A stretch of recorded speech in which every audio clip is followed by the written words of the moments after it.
Hello everybody, I'm Tim Hankowich, Music Director of Orchestra, Iowa, and welcome to Composer Conversations, a series of discussions by composers about composers. As part of our 100th anniversary celebration, we have engaged some of Iowa's most prolific composers and powerful voices. In this series, hosted by Jerry Owen, who is an accomplished composer in his own right, we begin with Dubuque native Michael Gilbertson. Michael, welcome, by the way. It's so good to have you here. Old friend. Yes. You're not even old enough to have an old friend, but anyway, except unless you count me as old. Anyway, let me start with an email that I got from Jan Boland, that we both got from Jan Boland a couple days ago, talking about the fact that as the founder of Red Cedar Chamber Music, Jan was making the point to you that you were the only 16 years old when you were first commissioned by that group to compose a piece for them to perform on tour. How did that affect the fact that this was going to be a paying commission?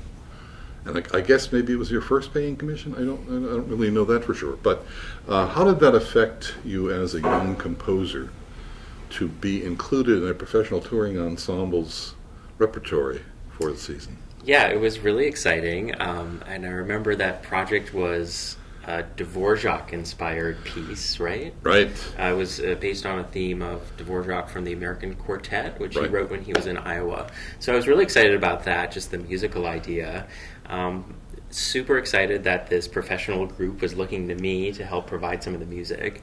But I remember being so excited about being part of this group of composers, many of whom I had known through the Iowa Composers Forum, and had known just through going to orchestral concerts in the state. It's been so long I can't remember a lot of the other composers, but yeah, it was so nice to be part of that group of composers, and it was great. It was an exhilarating experience. Red Cedar Chamber Music had done a similar thing to that a few years before, where they commissioned a large group of composers, where the composers would base their shorter works on pieces in the collection of the Cedar Rapids Public Library or Art Museum. That is the Art Museum. Yeah. So the idea of putting a bunch of composers together in the same group and then performing them as equals, right? Yeah. Was certainly an interesting concept, and we have to thank Red Cedar Chamber Music a lot for the promotion of new music that they have done over the years. So did that more or less give you a kickstart to your career? Was that an affirmation of the fact that you wanted to continue to be a composer, or maybe you decided at that point that that's what you wanted to be, was a composer? I think I had already pretty much decided by that point. No, I got pretty serious about it by the time I was 13, 14 years old. But every one of these experiences was affirming when I was growing up. So everyone contributed to my growth and to my sort of the way that I grew into being a mature artist. I think before that even came about, you and I met to do a coaching session at Co on one of your pieces. Did that predated that? Did that predated the Red Cedar thing? I think I was. Yeah, it's hard to remember, isn't it? It's been back quite a 20 years ago, 19 years ago, something like that. Well, in any case, I was really impressed with what I saw, and totally surprised.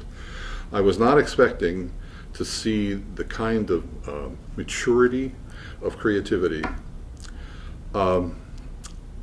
just the quality of writing in a young student's work that I saw in that initial piece. That was when I was introduced to your music for the very first time, us both sitting at the keyboard looking at that music on the music rack.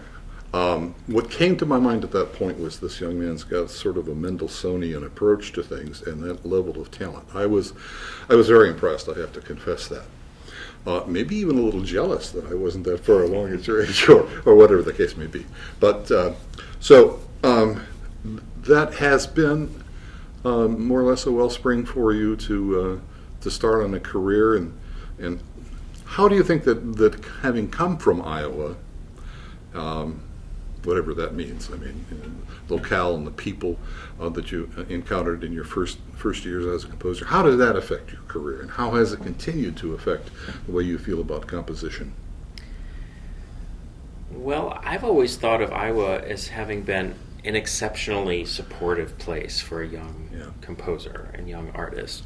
I think that just the nature of the musical community here is such that they are always sort of looking for ways to support new talent, and I certainly always felt that people like you and many of the other mentors I had here were really going out of their way to find opportunities for me to grow and to learn new things and to have performances. And that is how you grow as a composer. So, I think this was a great place for me to grow up and have some early experiences.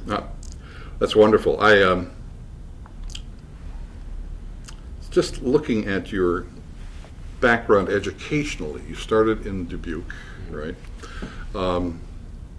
From there, you went to. Did you go straight to Juilliard for undergrad? Yes. For undergrad, yes. Right. And then eventually to Yale, right? Okay. And now you are in San Francisco. Is that right? Living That's in right. San Francisco proper? Or yes, I moved to San area? Francisco in 2017. 2017. Yep. And you have close association there with the San Francisco Chamber Orchestras, if I'm not mistaken, or have had. Is that continuing? Yes, I was their composer in residence, which is why I moved out there in 2017. So I had a term as composer in residence. We just finished the last large piece I wrote for them. We premiered last spring, so that ended my residency with them. But I've had a wonderful relationship with that ensemble. That's a superb arrangement to have that happen. It's great. It's really rare. I wish we had more composer in residence positions. And one of the things I really want to work on as a composer is finding ways that composers can be both useful and be just sort of integral to what orchestras do. Exactly. And contribute to the mission in a really fundamental way. Yeah, that idea got a really big jump start back in 1982 when the Exxon Corporation developed this group of composer in residencies with various major orchestras. I think they started with 10 of them. Mm-hmm. That certainly is an amazing concept, and we all do wish that more people would, or more orchestras, or more organizations would keep in mind that that had such a great productive result in new music and establishing the careers of so many composers in that period and since that time. Well, talking about careers, now I look at your bio, and maybe I should just go ahead and read some of the bio that appears, just the opening part of it, just so all of this comes together here for further discussion. All right. This is from your website. Okay. The works of Michael Gilbertson have been described as elegant and particularly beautiful by the New York Times, vivid, tightly woven, and delectably subtle by the Baltimore Sun, genuinely moving by the Washington Post, and a compelling fusion of new and ancient by the Philadelphia Inquirer. In 2017, Gilbertson joined the faculty of the San Francisco Conservatory of Music. Is that still the case? It is. I'm still on faculty there, yeah. Very good. And began a tenure as the BMI composer in residence with the San Francisco Chamber Orchestra. That's the thing we just discussed. Okay. He was one of 3 finalists for the 2018 Pulitzer Prize in Music for his piece, Quartet. Now, I've seen some of your reactions to that event of being nominated, and the fact that you were really sort of in the dark about the nomination until it happened. And in that case, you came in second that year, but not really. That year was the year that Kendrick Lamar won the Pulitzer Prize for a hip-hop album, right? Correct, yeah. Called Damn. Mm-hmm. Well, that's kind of a good expression in your situation, isn't it?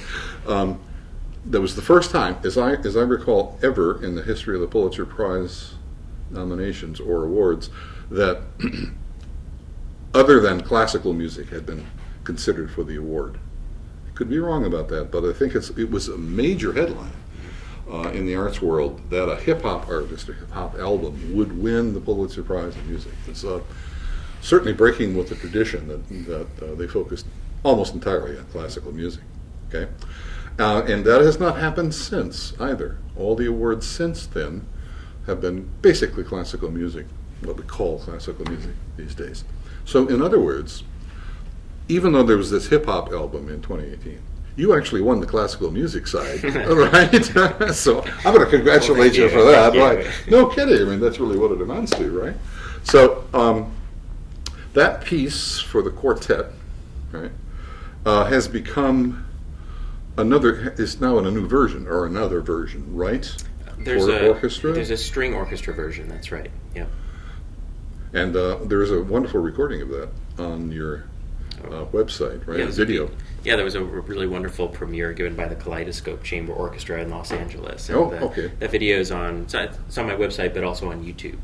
Excellent. I guess I saw it on YouTube, come to think of it, yeah. I wanted to ask you about the setting of that recording, of that video, because it's such an interesting staging. Yeah. You know, there's this sort of flat area in the stage, and musicians, all string players, yes, are separated by really larger distances than usual for an orchestral placement. And then there's this sort of ledge in the back that may be 3 or 4 feet high, and there are musicians on that level as well. Was there some interest in keeping the instruments at all the same level for the recording, or I thought that was kind of an interesting setting. Sounds wonderful. That I don't remember, actually. Oh, you don't remember? It was in this wonderful church in Santa Monica, yeah. Okay. And it has one of the best acoustics I've ever heard kidding. anywhere. So it's just beautiful resonance, but also just like pristine clarity, which is just like that perfect balance. That certainly comes across in the recording, absolutely. But what struck me about the group was that they play without a conductor, which is a challenge. So they have a lot of rehearsal time to get to know the music, but they also play standing. I mean, the cellos can't stand, but everybody else is standing, violas, violins, and it actually really changes the sound. There's just a brightness, and they're physically able to move more with each other. It really changes the sound of the orchestra. It's certainly ineffective. That particular part I heard anyway was called Mother Chords. Mother Chords, yeah. Okay. But there's another movement to that too. Was that also recorded by that orchestra? No, the transcription is only the first movement. The first movement. Yeah. What is the clever name of that second movement? Simple Sugars. Simple Sugars. Now I wanted to ask you about that and about some other aspects of the way you title your works, but tell me about Simple Sugars. What was the element there? It's getting a little nerdy on the composer level, but Well, let me back up a little bit and give sort of a general kind of overview of the piece. One of the things that the 3 pieces that were finalists for the Pulitzer that year, they all had in common was that there's a kind of political consciousness of what was going on in 2016, 2017, and in some way, I believe every one of those works, Kendrick Lamar's album, my piece, and Ted Hearn's piece, all had some kind of reaction to the presidential election of 2016. And so there was a kind of political consciousness in each one. So my piece, the first movement, is called Mother Chords, and it opens with harmonics in the strings, which is meant to mimic the sound of a glass ceiling, which was talked about a lot during the election. It has a kind of light, glassy sound to it that just sort of hovers over the piece. And then the second movement is called Simple Sugars, which are simple carbohydrates that you burn through really quickly, but they don't provide you any nutritional sustenance, right? I see. Okay. And so you can read into that what you want, but it has this kind of wild, frenetic, indulgent sound to it. Yeah, it does have a great rhythm aspect to it. It's really wonderful. One of the things I remember us talking about when I was in high school, speaking of rhythm, I remember when I was kind of becoming a composer, and the composers I was studying, lots of Barber, lots of symphonic music. I wasn't very attuned to jazz, and I had never studied jazz. I hadn't heard a lot of jazz, and I remember you really encouraging me to spend more time with jazz and to take it more into account. And I remember you telling me, I don't think you can really be an American composer without like reacting At to least knowing or something incorporating about that. jazz in Yeah. some way. Uh-huh. And so like over the years, I've gotten more and more interested in it. Mingus is one of my favorite Oh composers man! now. Oh man! But yeah. but yeah, I think you can probably hear that in the rhythm of that movement. And I've always remembered you saying that. To me. Well, I'm honored that you remember it. That's for sure. Okay, you're here to be here for the premiere of a new work that was commissioned by Orchestra Iowa in celebration of their 100th year as an orchestra, right? Which is no small feat in this day and age. So that's a great honor, of course, to be commissioned and to be thought of for commission like that. What's your piece like? What's it about? And what do we expect to hear when we go to the concerts this weekend? So Tim approached me about a year ago to write a piece for the anniversary. I was thrilled to get this commission, in part because I had taken some time off from composing during the pandemic. Oh, yeah. I had not written an orchestral piece. This is my first orchestral piece in several years. Wow. And even before that, because I was working with the San Francisco Chamber Orchestra so much, I actually hadn't written a piece for like a large, full symphonic orchestra. I was mostly writing for chamber orchestra for a number of years before that. So I was really excited to get this commission. Tim asked me to write something that was related to Iowa. He had one or two ideas about what I could write about, and I really didn't know what I was going to do until last summer when I was flying across the country. I was flying to the East Coast somewhere. I can't remember where, but we flew over Iowa. Okay, flyover state. Yep, yeah, exactly. Sorry. That's I all do right. come here a lot, but in Right. that occasion Yeah. we flew over, and I looked down and I could see I-80, I could see the Cedar River, lots of things I Right. could recognize, and I also could see a lot of the wind farms. You know, these giant white Absolutely. windmills that generate a lot of our power here. And I had remembered hearing about, some of the impressive figures about how much wind energy is produced here in the state, a very large portion of our overall energy infrastructure. And I thought it'd be great to write a piece that's inspired by that, by wind and the power and dynamism of wind. So that was the inspiration for the piece. And so it starts with these sort of gentle breezes, and over the course of the piece it grows into these big, powerful gusts, and that becomes sort of the climax of the work. And Well, of course, everyone who has heard the name of your commissioned piece yeah. immediately thinks Right. back to a couple of years ago, Yeah. because there is this big shadow of a memory of this enormous windstorm that Cedar Rapids went through 2 years ago called the derecho. Yeah. And in fact, it's my fault that I also thought that this might have something to Yeah. do with that. I am pleased that it doesn't actually in this case, because we've heard so much about that, and we have those Yeah. feelings are running so deep in this Yeah. town still. Anyway, okay, so let's get how then do you represent the wind? How does that title play in the music? Yeah. So before I actually started writing the musical content of the piece, I spent some time thinking about how I could produce wind sounds from the orchestra. So every section of the orchestra does something that contributes to creating this kind of sense of wind rustling through the music. So mostly I use winds and percussion for this. The winds, on several occasions in the piece, they blow through their instruments without producing pitch, so you just hear the air passing through the instruments. Then there's several special effects in the percussion as well. So there's a tree branch, which Tim managed to find for us a few days ago. He went out hunting and found a branch somehow that still had leaves on it. So they'll shake it a little bit in the performance, and it'll sound kind of like the wind rustling through the trees. Then there's a wind machine, which is kind of the standard Right. wind production mechanism. They Yeah. turn the crank, and I've never written for a wind machine before, so that was really exciting. Okay, absolutely. And then there's a whole assortment of wind chimes. So orchestral wind chimes, but also like normal wind chimes that you would, hang out on your front porch. I love that sound. Yeah, it's so yeah, beautiful. And yeah. so they brought several different types. The percussionists went out and found some that had like seashells on them, and some that were metal. Yeah. And I brought a set too. So we Uh-huh. have a couple of them scattered around the percussion section. Fantastic. So you'll hear those sounds through Yeah, the piece. fantastic. I love that idea. Okay, so now some of the the music that's going on in the orchestra is not necessarily traditional sounding. So we're introducing new ideas here. I noticed also in your piece, Mother Chords, in that performance that's online, that there is an effect, a timbre, maybe a texture, that is sort of continuous through that piece, that first movement.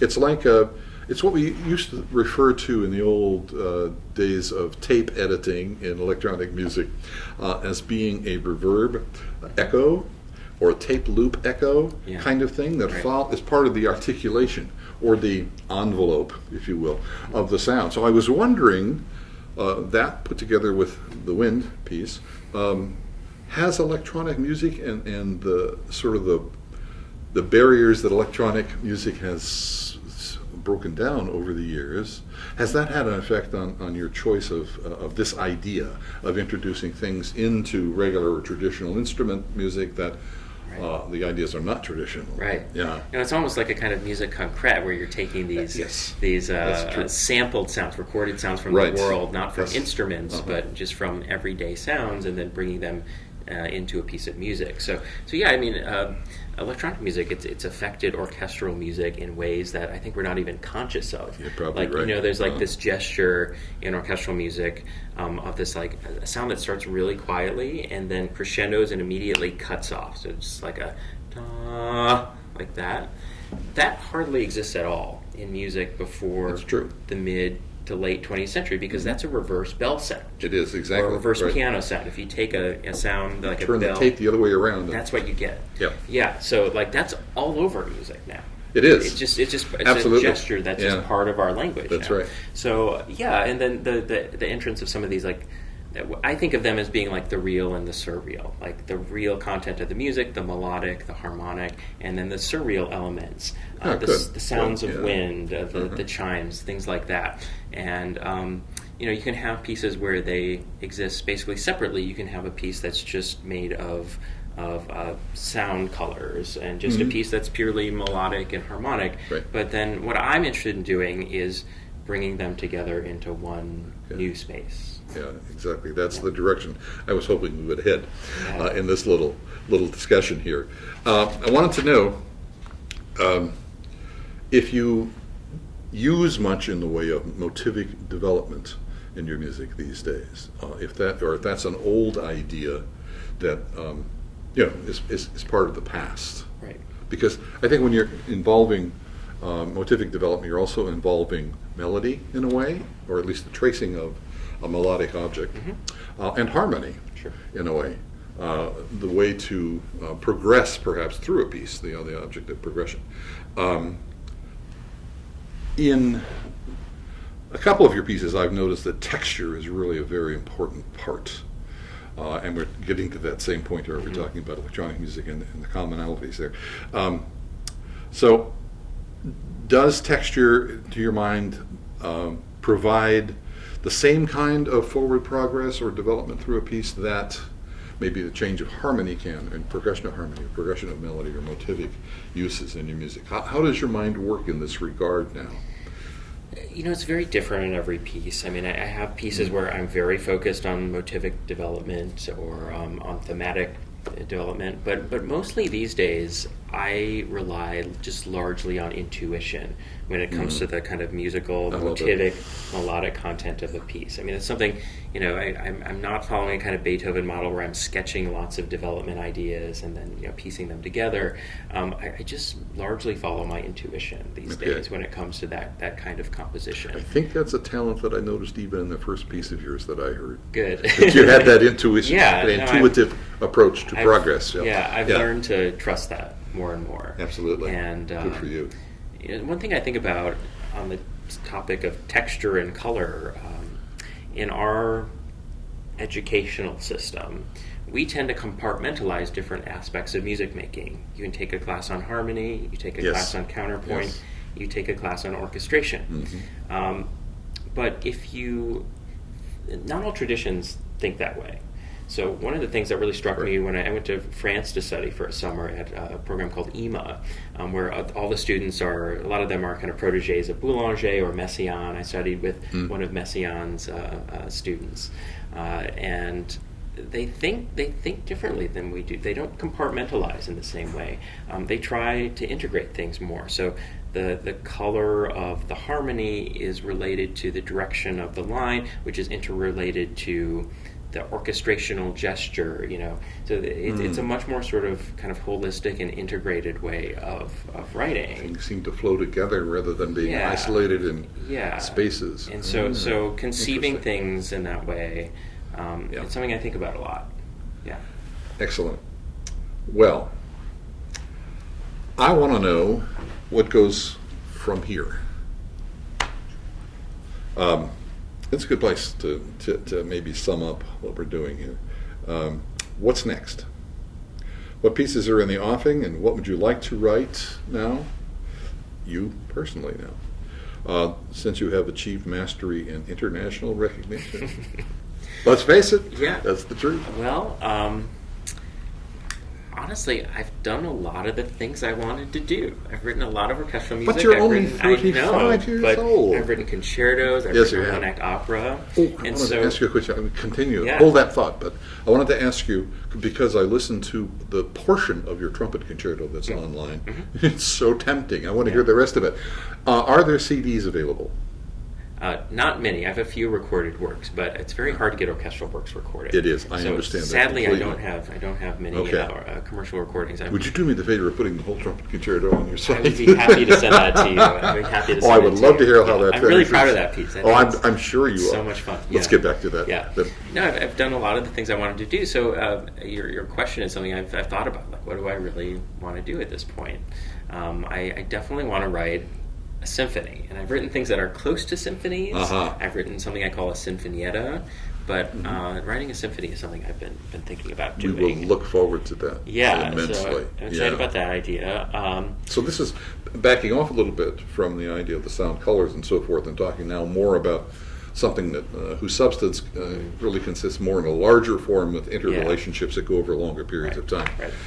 Interesting. And a lot of the music being written now, at the request of ensembles and orchestras, tends to be very conscious of what's going on in the world. Both of our pieces have some thematic relevance. Yes. And I get commissions and requests for pieces all the time that have very specific topical ideas that go along with them. And often I love those ideas, but it's also very limiting creatively. It's confining. And so I really want to write a large-scale piece. I've never had the opportunity to write a large-scale piece where I can just kind of focus on my own musical instincts and interests and see where that goes organically. Can't wait to hear it. Michael, thank you so much. Thank you, Jerry. Wonderful talking with you and seeing you again. It's great to see you. Thank you.